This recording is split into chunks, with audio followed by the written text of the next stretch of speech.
Tim Legler is back. It's been a week since we've gotten his thoughts on these playoff games, so there's so much to get to, including Joel Embiid dragging the Sixers back into the series, the Magic dominating the Pistons, but did they just lose the piece that that tilted things in their advantage? Plus a whole bunch of fun questions, including who's most likely to come back from being down in the series. All that and more on today's All-NBA show.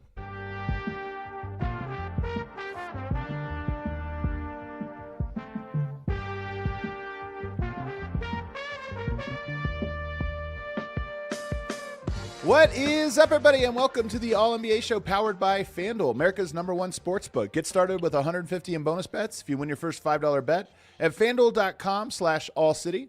I'm your host, Adam Mares. I'm joined, or should I say reunited, once again with my esteemed colleague. It's been so long, Legs. We even had to push the show back 2 hours today, so it was even longer than a week since we've last done this. How you doing? I'm great, man. I'm great. Yeah, I missed it. It's a week of playoff action. A lot has gone on. It's been a very unpredictable first round, with the exception, I guess, right, of a couple series, right? Yeah. The two top seeds in the West. I mean, they kind of went how you figured they would go. Maybe not quite as fast as they did. 8-1 combined for OKC and San Antonio. Everything else, I think, has been kind of up in the air with all of these series. There's been a lot of twists and turns, guys out. Some teams in real trouble here that are higher seeds. So we've missed a lot. But last night I was sitting courtside calling Boston Philly, and I think most people expected that series to end last night, but it did not.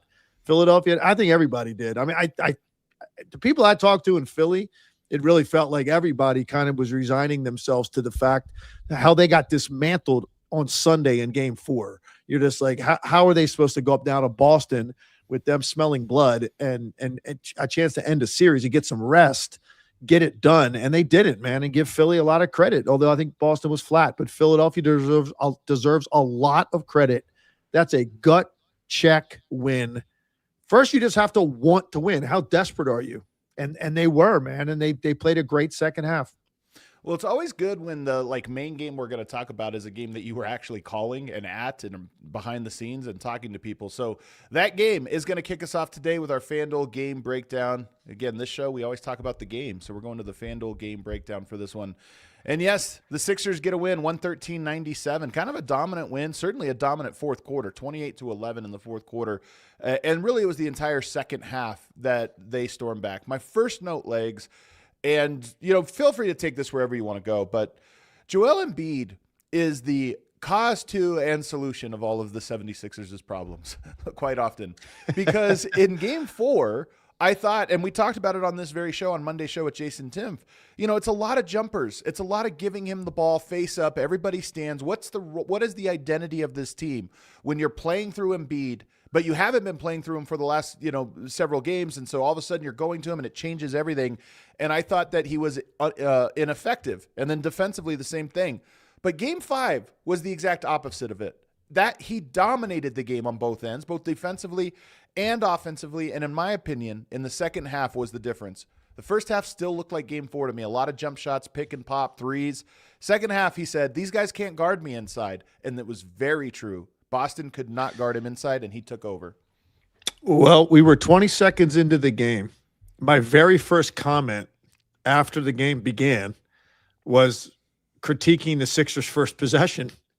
They come down, and you're like, so all this narrative about how he came back and they were slower and guys were looking for him everywhere when they had opportunities to make plays in front of them. And they're always worried about where he is to give it to him. And he's kind of anchored there in the middle of the floor. And it's just, everybody was talking about that. And they got crushed. They got run out in that game. So they come down. What do? You think, okay, well, they're probably going to get Maxey going because he only took 14 shots in Game 4 after averaging 26 shots in the first 3 games. He only took 14 when Joel Embiid came back. A lot of people talked about that. A lot of people talked about Joel Embiid taking too many jumpers. So naturally, the first possession, you're going to run some action for Maxey or Edgecombe maybe, who they really hadn't got going. No, they come down, they give the ball to Joel Embiid at 20 feet, and he shoots a fadeaway jumper, first possession of the game. Yep. And I said it right on the air. I said, I don't like that at all. I don't like the tone you're setting at the start of this game. Now, he went on and to continue that. He took 3 more threes in the first quarter. Yeah. He was 1 for 7 on basically on jumpers. I think maybe he had 1 or 2 that were like, a little bit closer to the hoop. But he starts 1 for 7. Their offense was kind of flat. They're down 7 at half, Adam. And, the only reason they weren't down 15 or 20 was because Boston was missing some decent looks, and they didn't have, I didn't think, the appropriate level of energy when they came onto the court. It just was something different about the vibe in the building. What you expect from being in Boston for a closeout game, like that crowd is waiting to erupt, and Boston never really gave them a chance by stringing together threes and doing the stuff that they do. And so as a result, it's a 7-point game at halftime. And Philadelphia kind of felt like, well, all right, I guess we're still in this thing if they adjusted how Embiid was going to play in the second half. And that's exactly what they did. They went inside to him over and over and over. And once he hit a few inside shots, then the mid-range was there for him. The turnaround jumper on the baseline, the little pull-up at the foul line that he likes to shoot. Yeah. He wasn't taking any threes. I don't even know if he took one in the second half. I don't think so. He was 15 feet and in. And as a result, Boston didn't have a matchup for him. They didn't really run double teams at him. He took over the game because they were still within striking distance at halftime. That allowed that door to be open. Philadelphia kicked it in. How much of this was Joel Embiid's mind frame, and how much of this was, deliberate or something strategic that they did? I think there's a couple things they did to get him inside, but I still think a majority of this was Boston's weakness is they don't really have great bigs that can guard big. They have versatile bigs that can do a bunch of different things, but they don't have guys like Vucevic is your big body, but he is not a defensive, ace against a guy like Joel Embiid. So part of me thinks that the biggest adjustment was Embiid himself saying, I have the energy in this game. I have the ability. I just have to go. I can't ever settle. I have to always go at them. And it was almost like, it was like lifting the mask off of Boston in some ways. Once you are determined to go to the rim, you realize that they're actually not going to be able to stop you, and you can only stop yourself. Yeah, and I think a big factor also, Adam, was that one guy that can, at least physically, he's equipped to guard him a little bit, is Cade. Cade got his 4th foul in the first part of the third quarter. He goes out of the game, and now you put Vucevic in there. And I mean, Embiid just overwhelmed him. He caught the ball wherever he wanted to catch it. Did not a lot of resistance there on the part of Vucevic. They didn't even try Garza on him. They waited till Embiid went out of the game. They put Garza in. As soon as Embiid came back in the game, they took Garza out. So they clearly didn't want that matchup at all. But Vucevic was overwhelmed by him as well. It was definitely a shift in mindset. There's no question they came out and it looked different. Where he wanted the ball was different to start the third quarter. He wanted it on the left block. He wanted it one-on-one, and he was going to be more patient with his dribble, and he was determined to get within 5 feet of the rim. And they did not have an answer. And it was interesting because it was clear they did not want to run a second guy at him because they're probably thinking, look, is Embiid with his lack of lift, lack of explosiveness, he was 9 for 21 in game 4. Is he really going to be able to beat us enough one-on-one shooting twos? When they know they're going to shoot a bunch of threes, they probably figured they would get hot on the other end. They didn't want to give up open 3-point shots. So they didn't run anybody at Embiid in that stretch when he basically kind of took over the game. He was getting one-on-one coverage and he was hurting them. And now they weren't making threes on the other end. So now all of a sudden you look up and boom, Philadelphia's got a lead. And they continued to play that way. And then the final dagger was the 3-point shooting. Maxey, Grimes hit a couple, maybe 3. Paul George hit 1. So the 3-point shooting kind of ended the game, but Embiid put them in position to close the game. And then Boston just never really got going offensively to match it. But don't you feel, Legs, like that rhythm, the making shots? Because sometimes we just say, okay, they ran hot or this or that. But to me, a team has to know what their identity is. And this is part of their identity is going to be Joel Embiid. He's that good that if he's on the court, you're going to have to give it to him. But if his decisions are the jumpers, the ISOs, the slow fit, just that style, any kickouts you get, it's hard for everybody else to get a rhythm. To me, it was once he started putting that pressure on the paint and on the rim, all the shots for everybody else became easier. They were kickouts. They were actions that came off of the emphasis that was coming in the post. And yes, they ran hot, but I just didn't look at that and say, oh, it's an outlier shooting game. I looked at it as they found their rhythm because their identity was solidified from Embiid. There's no doubt about that. That's exactly what happened in that game. And I think where he was catching the ball mattered, because in the first half, most of what he did and his catches were like in that top of the key area, 3-point or not. And he does not have the ability. This is not the Joel Embiid MVP year where he could, from that spot, give you that little slight up fake and then go by you downhill with all that power and force and basically just get hit, get to the line, finish. He can't do that anymore. He's not going to go by you from a face-up position. So in the first half, he's catching the ball there. Everybody's just kind of standing, watching him, and he's shooting these wide-open jumpers because they literally weren't guarding him. And he said, go ahead, take as many as you want. He goes 1 for 7.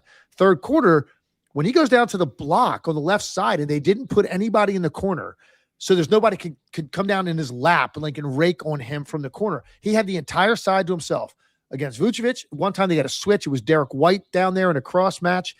And he was able to just operate more freely. And it gave, I thought, the spacing of the other guys had more of a purpose to it. Like, okay, go one-on-one. If they don't come, just go ahead, take them as deep as you can and score.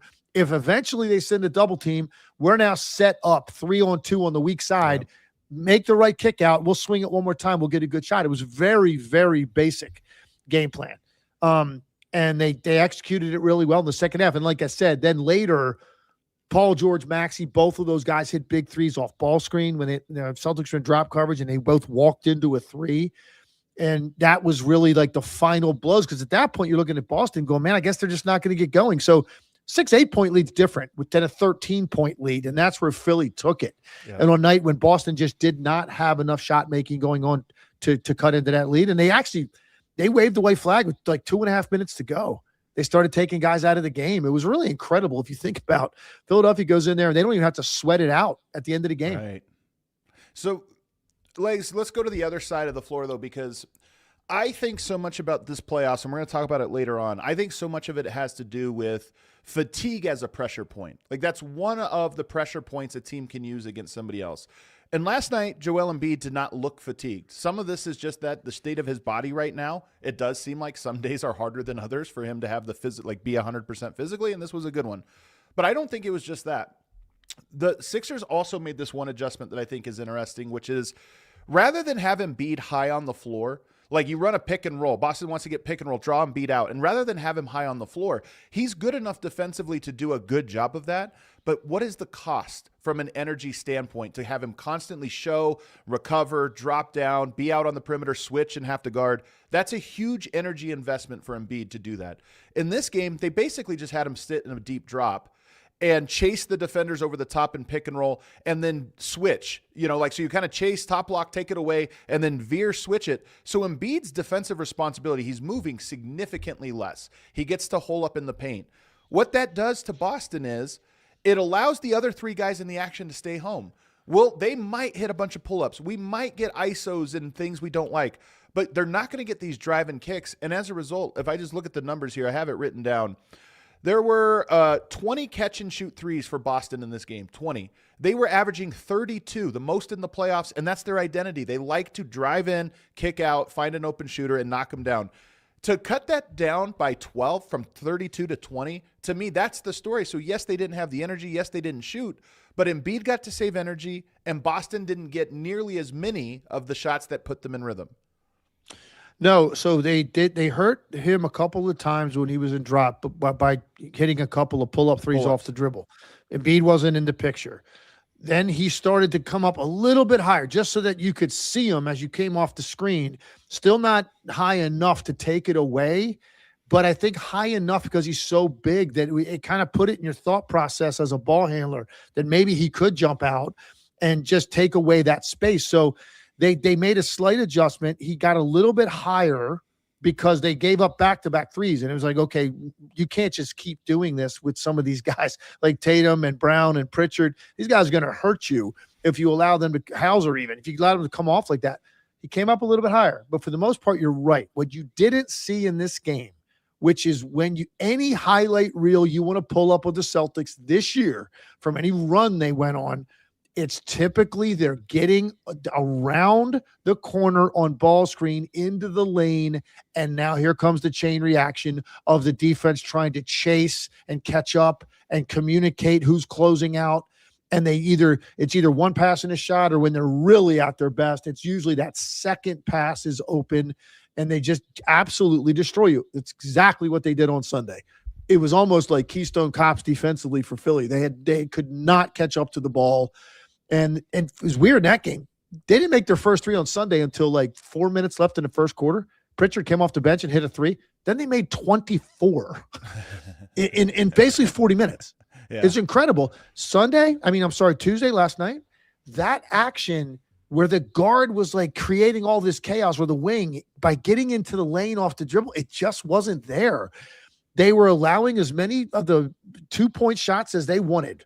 They were not going to get in a situation where they were over-committing to the penetration and now trying to figure out where the ball was going next, because that is when Boston just absolutely destroys you, and Philly wasn't going to allow it. Now, can they pull off that game plan in Game 6 as well as they did last night? That remains to be seen. Can Embiid be that good in back-to-back games? Because he started 1 for 7, and after that he went 11 for 16. Like, can he be that Embiid for an entire game? It might be what it takes against Boston. So that's what you don't know, the inconsistency of this team. But there's no doubt that they had a game plan, and it worked very well, particularly with the 3-point shooting and not chasing the ball and letting guys get into the paint on ball screen. So this is the big question now: is it repeatable? And this is the question I want to ask you. So I think that this is multi-part. One, Embiid has to still be dominant. Like, if everything else is the same, no adjustments are made, no shooting variance changes, everything's the same.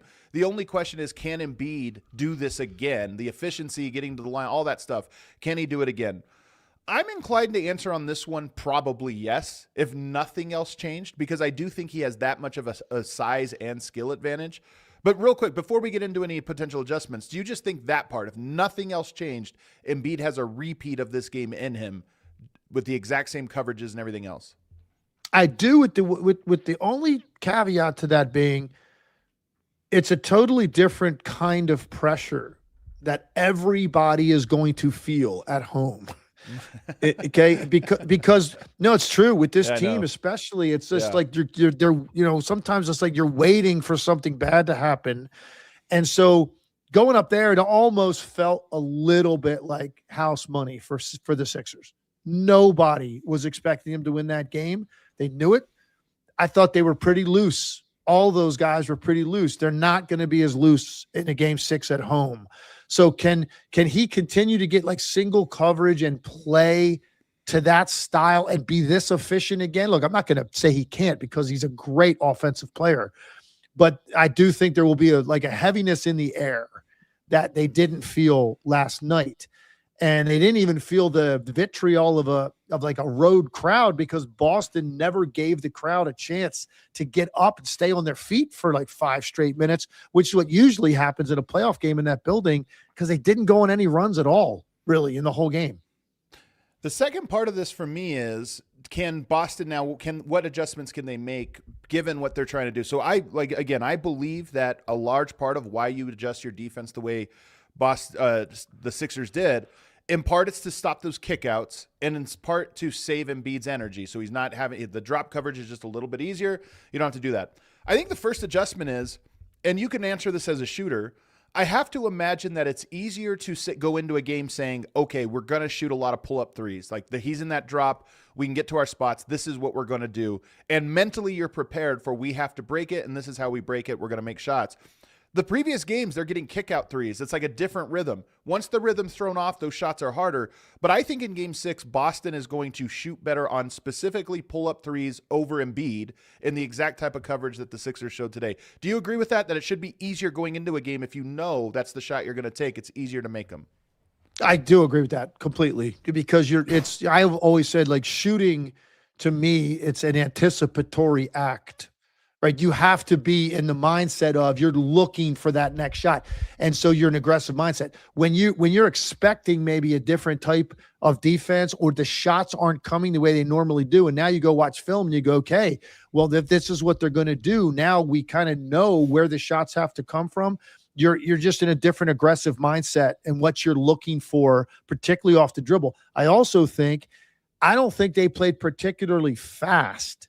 And I thought they had opportunities to play faster, even after makes or after dead balls. That doesn't mean you come up and you jack the first three you take, but to come up with like a sort of urgency to put the Sixers a little bit more in and get a quicker ball screen a little further out and just see how Philly's going to react to it and now get the ball moving out of that. I thought the game turned into, it felt like more of a half-court slog for the Celtics.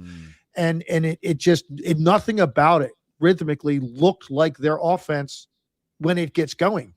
So to your point, yes, they're going to be anticipating now a different type of shot to be looking for. And they're very capable. I mean, this team has shooters up and down their roster. Obviously, it's a huge part of their identity. This is 2 games now in this series. They didn't shoot well from the 3, and they lost both games. And so they're so dependent on that weapon. And it was not a big part at all of what they did last night. And I think they're going to come out. They might take 55 threes in game 6, because you know one thing they do, they don't ever look at their threes and their percentages and go, hey, we could probably kind of settled for too many threes. They doubled down. They doubled down more than any team has ever. Yeah. And so like I said, I wouldn't be shocked if they get north of 50 attempts in game 6. The last part of this is that game 6 is tomorrow. Game 7 would be Saturday. There's just no rest at this point. Now you kind of are playing every other day. And I do think that Joel Embiid fatigue is a big part of this. I think Boston has to look at that and say, he had an easy game. We allowed him to have a relatively easy game, especially on defense. Can we wear him out now? Can we target him and make him sit down and guard and do different things? And will that pay off over the next 2 games? Maybe it's game 6, maybe it's game 7, but him having to have 3 great games in a row, 3 great games in 5 days, if we can wear him out, that tilts in our advantage. We'll see. I still think Boston will figure something out in this next game. It'll probably be a lot of pull-up shooting, but I think they'll have something else, and we'll see. Real quickly, though, Quentin Grimes, you were impressed with him in this game. He had a great one off the bench, 18 points on 5 of 8 shooting. What stood out? Every time I've called a game that he has been a part of, and it's going back to even when he was in Dallas and then with Philly. I don't think I called a game when he was in New York, but he just stands out with his level of intensity and how hard the guy plays on both ends. He really, to me, was the biggest difference offensively. After Embiid did his thing, and the game was still very winnable, like 1 possession game either way, Grimes busted it open with his weak side shooting, playing off of Embiid. But he also does things defensively that like pester you, and it was a possession that really stood out to me. And he legitimately burned up 20 seconds of a possession for Boston by himself, because he denied Jaylen Brown out to the half court. He deflected the ball reversal that was coming to him at the top of the key. He deflects it. It goes into the backcourt all the way down to the baseline practically. Jaylen Brown runs it down, and then Grimes gets up in him. He turned him like 3 or 4 times before he got over half court. Now at this point, the 8-second count was off because they'd already had the ball in the front court. So I don't know how long it took Jaylen Brown to get it over half court. It felt like 10 seconds at least. And by the time he got back up into the scoring area, the shot clock was going off. So he just forced up some, really bad shot. And I was like, man, like that was like incredible amount of effort that he just expended. And it kind of sums up who he is. He's tough. He plays hard. And in this one, his shooting can be streaky, but in this one, the shooting was the difference in how they closed this game out and gave them breathing room late in the game. I was so impressed with how he played. Does it bother you that he's one of my guys? A little bit. Have him a little bit. I hate praising your guys. It's hard, and sometimes I consciously don't do it. You try to go away from it. Yeah, you're like, I'll find somebody else to talk about. Today, I felt like he deserved some props because he stepped up in a big way off the bench. Boston's bench is going to outplay theirs pretty much the entire series, but in this one, Quentin Grimes was the guy that had the firepower. To me, he's a true 3-and-D type, and I think sometimes he colors outside the lines. That would be my knock on him, is that there are times you almost have to give him a bad shot or drive or something like that. But in this game, to your point, it was defense, and it was knocking down kick-out threes and big-time threes. When he does that, I just think he's a great player. He does it a lot, but he did it in this game and was definitely the X factor. We didn't even mention Maxey, but shout him out. 25 points, 10 rebounds, 5 assists. He was also phenomenal and timely. Arrived right on time in some big moments. One more point on this game, and he did a good job rebounding the ball in this game because he's a good rebounder for his size. He's had 10 rebound games in this series. He had 7 last night. Is VJ Edgecombe. Yeah. But he's 16 for 50 in 4 of the games in this series. Oof. He had the one game where he had 30, went 12 for 20. The other 4 games, he's 16 for 50 from the field. He just, I don't know, for a while there last night, particularly in the first half, he was kind of invisible. He played better in the second half, and he hit a big shot, hit a big 3 for them. But I don't know what it is. I'm not sure why he's having a harder time. Maybe it's part of it is these last couple games, because Embiid's back, they're not going to play as fast. And when they kind of turn it into a little bit of a relay team and a track meet, that's when he's going to be at his best. And these last 2 games, the pace has not favored his style of play. But you wonder, can they win another game if VJ Edgecombe doesn't, have a big scoring night? Because he's really been held in check, man, in 4 of the 5 games. His high game in those other 4 is 13. He's had 2 with 10, and 1 game was 6. And then he had the 1 30-point game, which was their only win before last night. So I think he's going to have to show up if they're going to actually win game 6. It's probably true. It's probably true that they will. Embiid and Maxey, though, when those 2 guys are your 1-2, when Paul George is your 3, and then you have all these other guys, to me, they can survive when he's just one of the other guys. But to your point, you can't always just count on those guys shouldering such a heavy load. It makes a big difference when you have a big quarter. If you're a VJ Edgecombe, a big half, that could tilt things. All right, let's take a break, because on the other side, we have to get to the Magic Pistons, the other series we're going to talk about. That one comes back tonight, and these games have just been so fascinating, and a new twist and turn as Franz Wagner goes out. How much does that change things? We're going to talk about that on the other side. We are 11 days away from Mother's Day. How many of you have already made plans, already got the gift that you want to get? Probably not many, so listen up. I'm going to tell you about Aura Frames. This is the perfect gift for Mother's Day. It's a picture frame that is digital, so you can upload digital photos onto it. It's a really cool gift. Your mother is certainly going to like it because it feels like futuristic and incredible, but it's also the exact thing she wants, memories that she can share around the house. And here's how it works. You get free unlimited storage. You can add as many photos and videos as you want. That's right. Even videos can go on this thing. So you hang it on your wall, and you can even play a video right there in this really good looking picture frame. You preload photos before it ships. This is a real cool thing. They come in this gift box that's packaged, a premium gift box, no price tags. And when she opens it up, it'll already have whatever photo you want displayed right there, so she'll see exactly what it is. And you can share your photos and videos effortlessly. You just download the Aura app and text photos straight to the frame. You could be sitting on the couch and text and change the photo. Somebody comes over to your house, you're like, oh, look who's over. Let's put the photo of us up. It's a really cool thing. They have the top-rated app, research #1 in the App Store on Christmas Day 2025. So make Mother's Day special with Aura Frames. Named #1 by Wirecutter. You can save on the gifts mom loves by visiting auraframes.com. For a limited time, listeners can get $25 off their best-selling Carver mat frame with code ALLNBA. That's all one word, ALLNBA. That's auraframes.com, promo code ALLNBA. Support the show by mentioning us at checkout. Terms and conditions apply. Also looking for gifts ideas? How about a gift for yourself? It's sunglass season. It's springtime, almost summer. And you guys all know that moment, the one where you realize you left your favorite sunglasses at the beach, on the roof of your car, or at a gas station 3 states away. Well, you got to go with Shady Rays because they've changed the game. They've got sunglasses that are made for real life. They're good-looking, polarized, durable, and not stupidly expensive. And the wild part is, if you lose or break them, even on day one, Shady Rays will send you a brand new pair. No guilt trip, just replacements. So now you can wear your sunglasses without fear wherever it is you're going this summer. Shady Rays is eyewear that has your back. Go to shadyrays.com and use the code ALLCITY, all one word, ALLCITY, for 50% off 2+ pairs of polarized sunglasses. All right, back here with Tim Legler. If you're new to the show, make sure you're subscribed. Make sure you hit a like button. It helps us out as we continue to grow the show and bring you guys what I think is the best basketball breakdowns on YouTube and in your podcast feed. Let's go to Monday's game now, which saw the Orlando Magic get another win in a grinded out. If you love defense, you love this game. I would say it's ugly, but these two teams really do defend with physicality. So there's a beauty, an ugly beauty to it. But they get the win 94-88, and now they have a commanding 3-1 series lead. But 94-88, while impressive, is a 6-point win. 6 points.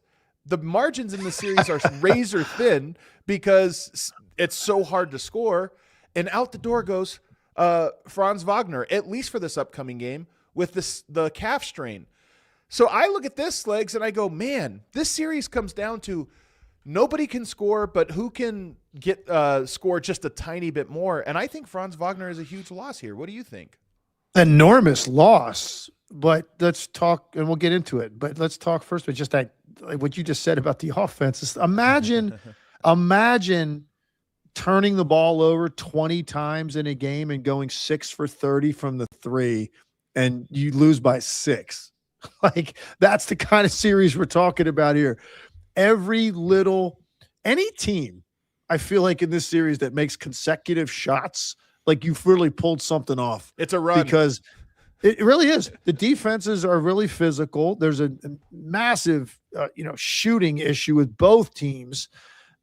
There's just not enough guys that can make open shots. I don't even know necessarily that I love the shot selection in a lot of cases, but I also think, what would they get better 5 seconds from now because there'll be lack of 3-point shooting. So it's like basically anybody who can put it down and create anything for themselves, and Wagner's one of the key guys in this series, it's a massive loss. I mean, you look at Orlando still has obviously you still have, Desmond Bane is still a guy, and you still have Banchero. So they're going to run their offense through those two guys. So they do have a couple other guys you can initiate through. But I think Wagner is so important because at 6'10", with a good handle, and he can play through a lot of the grabbing and holding and the physical contact that you get when you play the Pistons. He can play through that without like losing the ball or being knocked off balance. Now, he's still not a great shooter, so he still might miss a shot, but at least your offense is functioning. And you're getting something going downhill with a guy who's capable. You take him out of the equation, it's a real problem for Orlando. Has put themselves in great position here, man. They're up 3-1. All of these games, I think, are going to be close in the fourth quarter. Yeah. Detroit had their one blowout because they had a huge third quarter of game 2, and it kind of ended that. I think the rest of the way, these games are going to be so tight going into the fourth quarter. So to take a guy like Wagner out, if that's going to be the case, major problem for the Magic. So here, I think that this series is between two offenses that are just in the playoffs are going to struggle. I don't know if there's anything you can do about it. They don't have enough shooting. They don't have enough creators. Both teams are going to struggle. Here's what I think the series comes down to, and this game it kind of put a highlight on it. The Magic outscored them from 3 by 3 threes, by 9 points. All right, not a huge margin, but it's a little one. They outscored him from the free throw line by 5 points. Again, not a huge margin, but a small one. And they had 10 fewer turnovers than Detroit. Detroit had 20 turnovers. And I think that it's like neither of these teams can score. Both of them can defend. So who gets more possessions is going to probably determine it. If you can just get a handful more possessions. But here's why the Franz thing matters. First of all, when he's on the court in the series, plus 6.8. When he's off, 9.8. And they have a 90 offensive rating with him off the court. 90. That's horrible. In this series, there's a lot of minutes in it, so it's a decent sample size. Now you take him out, and you just have to ask, if things are razor thin, does just that one player who is generating a little bit of offense, does that change it to now their offense gets even weaker, and now you're on the wrong side of this? I would argue yes. Before we even get to the defensive part, what I want to get to, Orlando is going to have to score, I don't know, 100 points in each game to win the series. Can they get there now if they don't have one of the main guys that creates offense for them? I don't know how they can do it. I really don't. And look, it's not like, okay, you take him out of the equation and you think, okay, now the Pistons win these games by 10-12. I mean, the Pistons might still win 90-88. Yep. Even taking Wagner out of the equation because they struggle to such an extent. It's really strange. This team won 60 games. And you watch them, and it's really kind of incredible, like that they don't have more guys that can loosen up the defense. If you just stay chest to chest with Duncan Robinson and face guard him and make him work for any daylight he gets, and they've done a really good job of that, it's really tough. it's really tough to figure out how they're going to score. If it's not Cade Cunningham. And Duren has been really bottled up in this series. He's been so quiet relative to the regular season he had. I don't know if that changes over the last, couple of games in this series, last 2-3 games. Wagner had 19 points the other night. 19 points from anybody in this series is huge. So where do you make it up? Bane's going to probably now get different coverage. I think they'll live with Banchero and thinking that he's going to take some tough contested mid-range pull-up shots.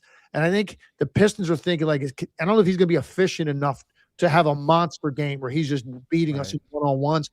Bane is the guy that can get going to such an extent. He can drop a 30-point game on you efficiently. I think the coverages on him will change without Wagner on the court. And you're going to feel comfortable, trap him, force him to give it up. We can rotate out of it. The ball's not going to get swung to a guy like Wagner, who could then catch it and go right into the gap with all that size and strength.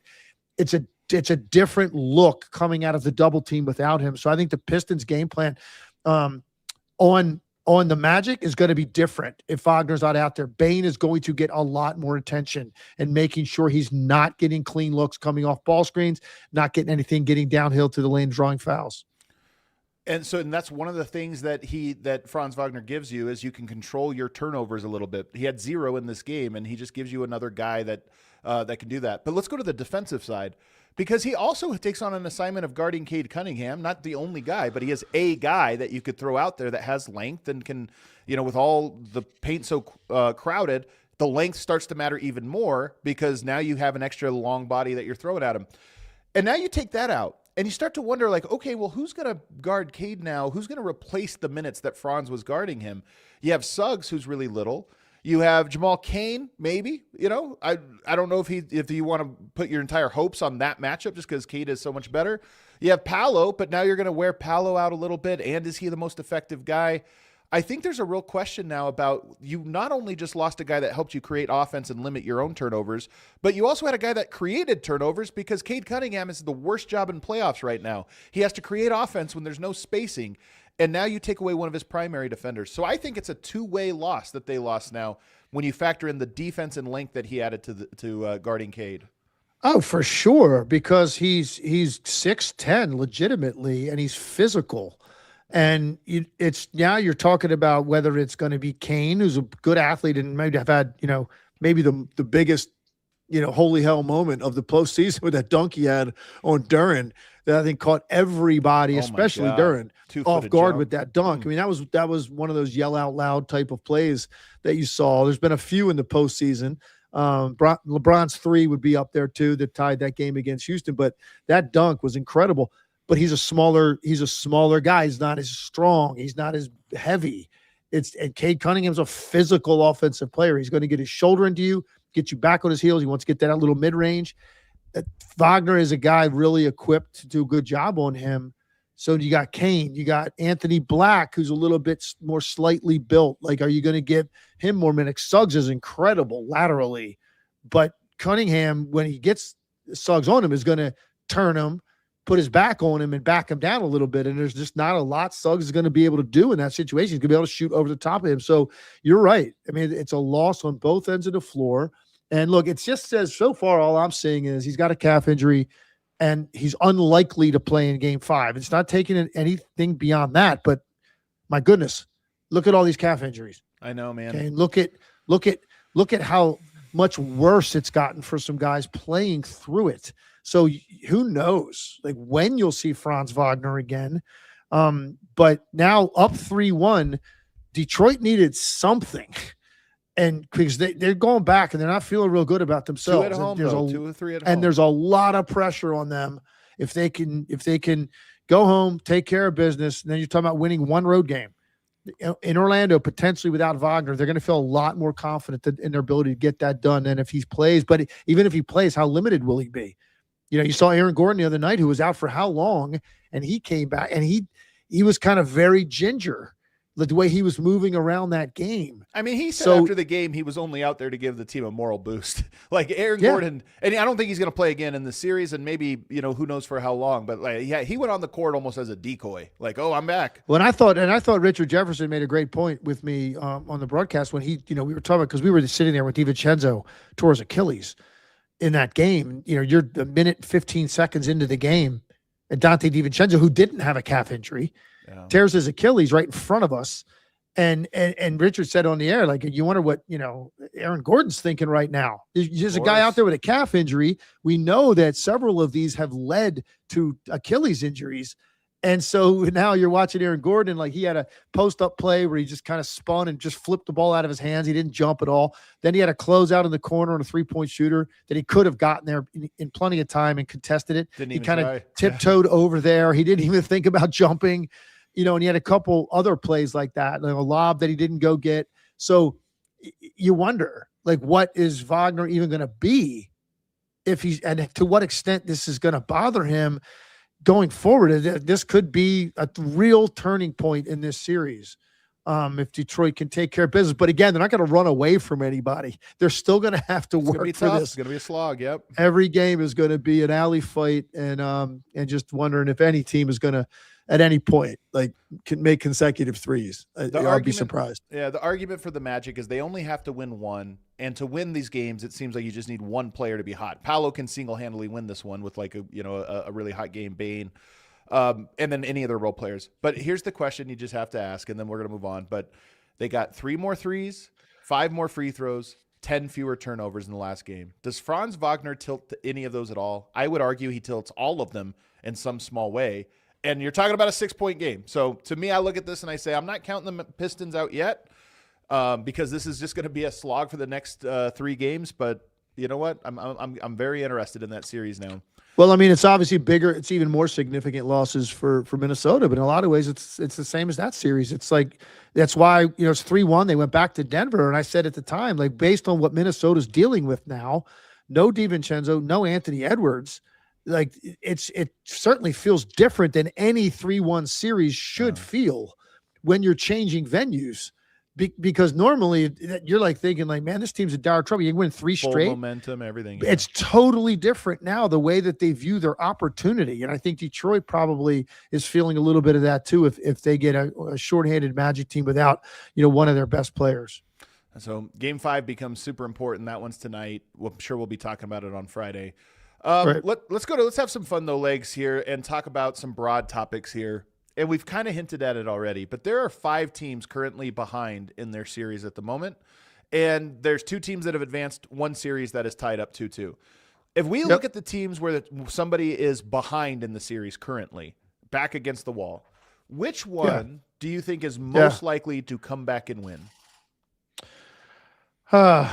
And just real quick, the options are going to be Sixers, Hawks, Pistons, Nuggets, Rockets. Right. I'm probably going to say I don't feel good about the Rockets. That's for sure. I feel decent about the Pistons now with what they're facing with the Magic without Wagner.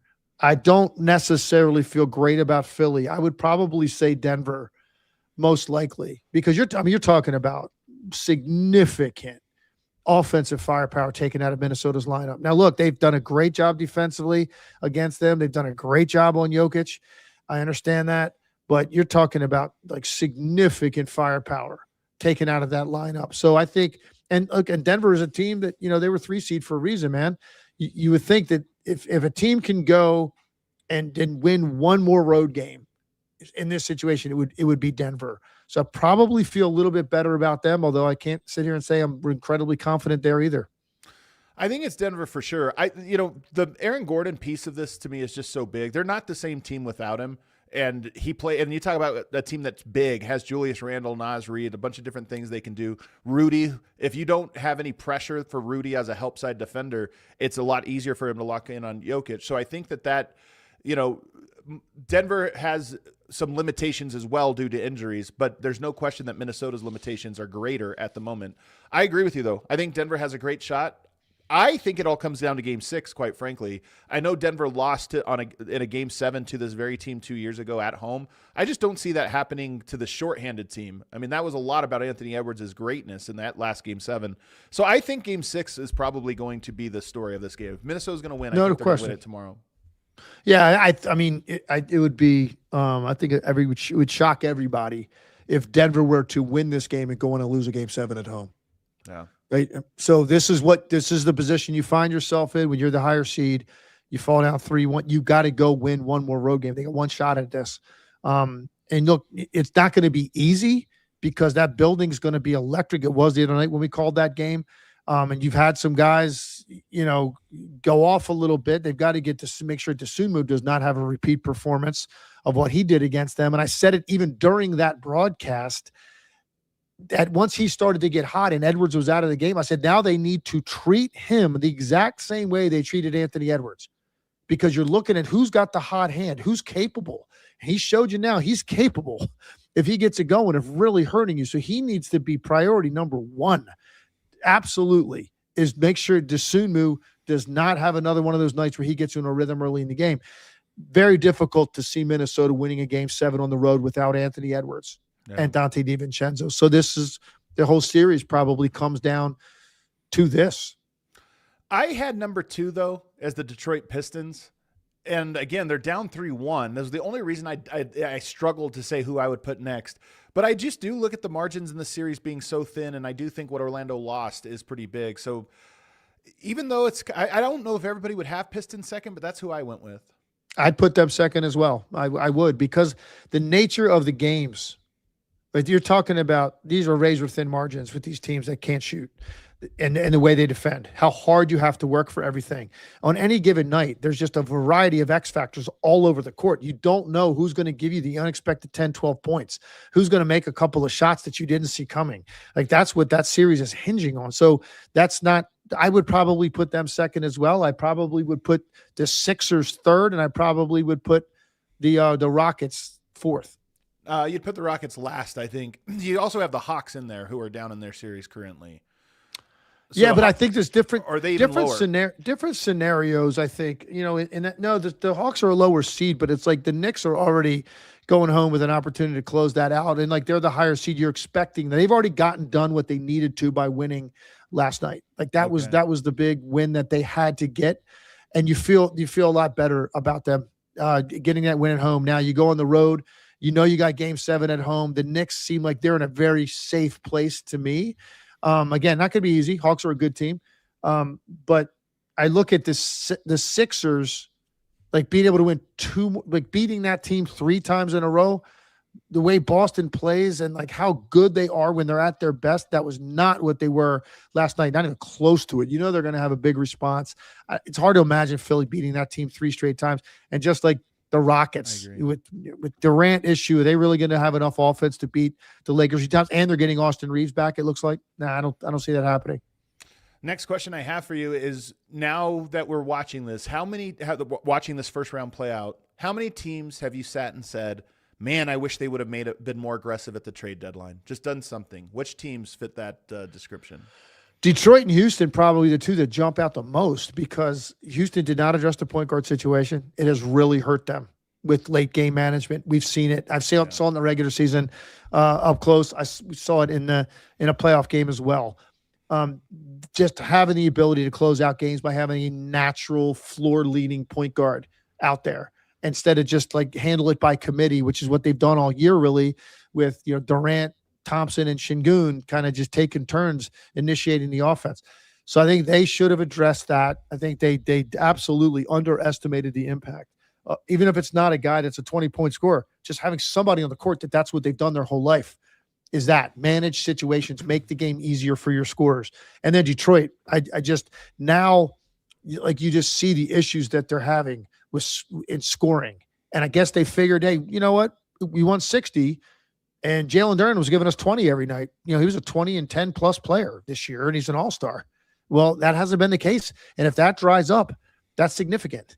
That's 10 points, like below his average. Like that's big for a team with the margins are this small. They should have added a little bit more shooting, or I guess maybe developed a guy into a little bit more of a threat, but I don't think they have the personnel to do that right now. So they would probably be the two teams that would jump out to me the most. I think those two teams are clearly 1-2, and both teams are teams we talked about. I know I made a huge point about both teams and how they needed to treat this year like they had a real opportunity, because if they fail early in the playoffs, it's going to feel like a lost season in some ways. And I think both teams probably are feeling and experiencing that at this very moment. I'll give you a couple more teams though. I think that Orlando has had a season from hell, and it's tough to like really fault them because they didn't get to see their team, but part of that was just the health throughout the year. The one thing we knew is that even when they were healthy, they didn't have enough shooting, and they do have a lot of players. And they've had a tough like 3-year arc because they haven't really ever gotten to see their fully healthy team for an extended time. But nonetheless, I do think like as much as this is a feel-good story, it's also clear that they have a lot of real talent. They actually have pieces that make this team great, and they have some redundancies. And I wonder if they're going to look back at this whole year and era and say, man, we actually had something here if we would have just had a more balanced roster. I will tell you this, man. I feel really good and happy right now. They haven't pulled it off, but for Jamal Mosley, because job, I think the guy is just an absolute quality person. He's a good coach. He's a really good communicator. I just like his demeanor. I like so much about him. And they were so banged up this year. They had injuries last year. I mean, Wagner and Banchero, Suggs, I think, played like 15 games this year. Like last year, Banchero and Wagner had these weird oblique injuries, like staggered on top of each other. So they went like months without playing together. They addressed what they needed in Bane. They needed shooting. They needed another initiator. They got it. He was a slow start, but he's been really good ever since. The fact that now you're kind of finally seeing their team, although you still don't have like a guy like Jonathan Isaac who would make a big difference defensively potentially, it makes me feel good for him that like they didn't just flame out. They had that terrible loss to Boston at the end of the year, then they lose a play-in game, and you're like, is this going to be it for them? He never even got to coach his team. I'm glad to see that like they fought back and that they're potentially going to have a chance to play beyond the first round, although it's not going to be easy without Wagner, but I do feel good for Jamal Mosley. I think people come at you when you've had circumstances to put you in a place you don't expect. That team, everybody thought was a top 4 seed going into the season. Now they're playing from the 7th spot, or from the 8th spot rather. That's not what you think. It feels like underwhelming, and so he's a guy that's feeling that. And now here they are. They're up 3-1, one more win, and they move on to the second round. It's funny how much things can flip. He might be just a great playoff coach, to be honest with you. Like he might have struggles with the regular season strategy or what have you, but in the playoffs, he has, I think, proven himself to know how to come up with a game plan and his team to execute it when it matters. The last one I'll give you here, teams that could have made a trade. It's possible we're going to look back at this and wonder why the Nuggets didn't. And I'll give you the reason why. Peyton Watson's a free agent this summer, and Denver's already has a tight cap sheet. They didn't trade him because he had such a breakout year, and I think the plan was always, well, we want to keep him, and we'll move things around in the offseason, but we need him for this year. He's been out the entire time, and I'm still not sure Denver's going to be able to retain him in the offseason. And so you might end up, like if he leaves this summer, Denver desperately needs ball handlers. Part of the story of the series is Jamal Murray's really the only guy that can bring the ball up the court, and they're just trying to exhaust him over the course of 48 minutes. I do look at this and say it could be a disaster for Denver if Peyton Watson doesn't play in the playoffs and leaves in free agency, and you sit there and go, back in February, every team in the NBA wanted Peyton Watson in a trade. Denver could have gotten something, and now they might lose on both ends of that. Yeah, you're 100% right. I don't know that anybody expected to not see him again, like when he went out. Bad luck. But that's very possible. And you look at you think about what they need, like exactly what they need. And he's sitting over there and represents it. You saw him when he got the opportunity and got a little bit more responsibility, more touches early in the clock where he could go be free and do his thing. You saw what he was capable of, opened a lot of eyes, made himself a lot of money. But it would really be tough for Denver to think that this, if he does leave, that was the last you saw of him, and he wasn't able to help them in the postseason. So I agree. I understand why there'd be a lot of stress there in worrying about the future with Peyton Watson. Well, you think about what a big difference Ayo Dosunmu has made in this playoffs already, and it's Peyton Watson. You could have traded that straight up easily and had made that trade. Ayo Dosunmu would help Denver just like he's helping Minnesota. So Denver, I understand why they didn't make a move, but it is one of those things where you're looking at it now with all the injuries they've had, and you're thinking, man, they have a lot of holes that they need filled. Last one. What's the most important playoff quality this year? I actually think that this evolves year by year, where you kind of see trends where you say, man, teams are really starting to be good at this and you have to solve it. Is there one or a couple that you're noticing this year that is most important? It's depth without question to me. I mean, the league has completely changed in that regard because of all these injuries. It's just incredible, like how many injuries this league has dealt with this season, and it continues here in the postseason. That thought process of like, well, in the regular season, guys are missing games that they would normally play. We'll see everybody in the postseason. It just hasn't been that way. Guys are still out as the postseason started. Guys have gone down since the postseason has started. So to me, it's depth. You have to have enough guys that you trust and can count on to at least be able to have your rotation that you want and not be playing lineups that you're not comfortable with. You haven't seen very much this year, that kind of stuff, lack of trust and faith from your head coach. Depth to me, absolutely the number one thing because of the injuries. I would agree, and I would add to this just fatigue as a weapon. I think the depth piece is part of this, but it's really athletic depth. And I think it's two-way ball handlers. And this is really the OKC formula is they have all these, you think about 3 and D, but really what they have is defense and ball handling so that you can pressure other teams if they have a limited number of resources, not enough depth or not enough ball handlers. Well, we have guys that can exploit that. And on the other end, you can't really exploit that because all of our guys can handle enough to attack closeouts or to just bring the ball up the court without turning it over. And we're seeing more and more teams that have a lot of those guys that can do it. And this is part of the tragedy for Minnesota. They lost 2 guys that can defend and 2 guys that can bring the ball up the court. All of a sudden, there's a lack of those things, and you're seeing the repercussions of it. I think that's what two-way ball handlers, depth. And then the last one, legs. I think size and athleticism are back. It's been back a little bit. It's always been an important part of the game. Are you more athletic than the other team? But I feel like I'm really noticing it. It's like the whole collective skill level has risen. And so even your athletic players who maybe weren't super, versatile and high IQ and all this stuff, everybody's gotten smarter. Everybody's gotten a little bit more well-rounded. And now the guys that have that plus athleticism are just completely overwhelming. No, that's a great point. I think, look, we're talking about all qualities that all these teams want. Like you want all those things. Totally. But I'm looking at it more than anything else. And I'm just saying like this whole notion that you're just going to roll into the postseason with your top 9-10 guys ready to roll and keep them. It seems like it's almost impossible for teams to pull off. True. So like, who's next? Who's the next guy? And do you have enough?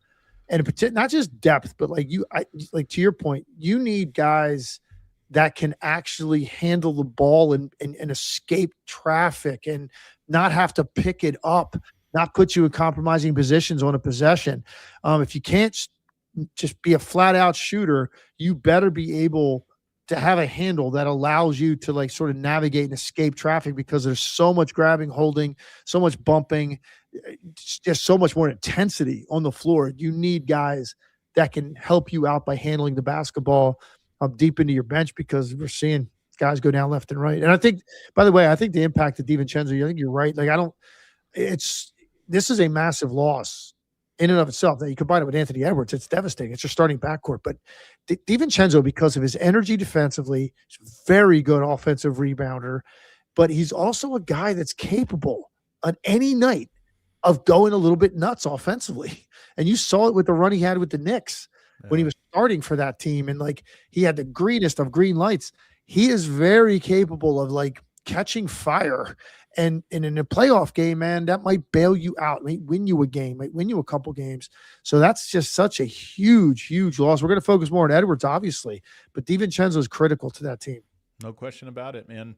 And if you just look at who's the healthiest team in the playoffs right now, it might be the Celtics, weirdly. It might be the Spurs, even though they lost Wemby for a full game, but yet they're still the healthiest team. But everybody else you go through and you're like, yeah, there's a major injury to the teams right now. And that might just be the story of the new NBA that, to your point, you got to have a 10-man rotation, nine or 10-man rotation, but expect 1 or 2 of those guys to be out at the playoffs. So plan accordingly. We got one super chat that came in. What do they say? What are the people saying today? Jay Money says, as a Raps fan, sorry to anyone who watched Game 4. And then Bricks, I think.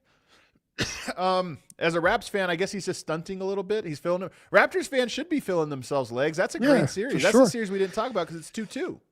It's 2-2. There's a chance that we will get an opportunity to call a game 7 if we get one on that Sunday, this coming Sunday. And there's 3 series I think that are potentially could be game 7s on that day. That's one of them, man. So it's possible we might get that. We haven't called any series. We haven't called 2 games yet. We've been bouncing all over the place. Got another one over. Who knows postseason either. Yeah. Well, another great show, Legs. It's good to have you back, man. It's good to talk about these. I'll tell you what, Friday show going to be even better because the games tonight and tomorrow really tilt the series, could end a series. And so we're going to have the takeaways from a Friday show I think are going to be huge. Can't wait. Going to be a good one, man. All right, everybody, thanks so much for tuning in. It really helps us out, though, if you hit the like button. And if you haven't subscribed already, what are you doing? Subscribe here. Also subscribe in podcast form because we're also a podcast. We appreciate it. Hit the like button for us on the way out. We'll see you Friday. We all silly like the mayor.